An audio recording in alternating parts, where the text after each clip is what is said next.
sites 4 and 5. We're on 4. 5 is next to us. They both have electric and water only. No sewer hookup at any of these sites.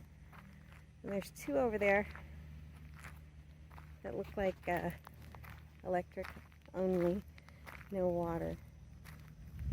They're pretty new, so I think they're maybe going to add some more RV sites. Across from us is 7 and 8. That's electric and water. He's on 8. The Jayco is taking 2 sites, so that's 9 and 10. And this one has 2 sites also. It's 3 and 4. Both of those are electric and water. 1 and 2 is in front of that trailer, but it doesn't have any water, just electric on 1 and 2. So altogether you have 8 sites that have electric and water, but if people park sideways, then they're using 2 sites, so you can cut that in half. You can see a tiny brown building off in the distance. There's bathrooms. There's no showers. There are showers in the water park, but they're not in stalls, so you're going to be showering in public with everyone walking in and out, or you can shower in your swimsuit if you've been swimming.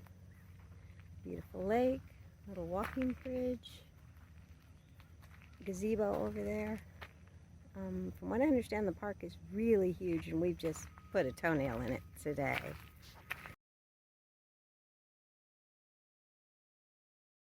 At the dump station, there is no water, so bring your own, because there's a site number 1 and 2 next to it, but there's also no water there, so bring your own water. Okay, dump station under the middle plate. You move it to the side, and there's a giant hole down there where you dump your sewage. The ground slants downhill toward your RV, so I pulled out my Slunky because it makes the job so much easier.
Pizza, nachos, and chocolate Dippin' Dots.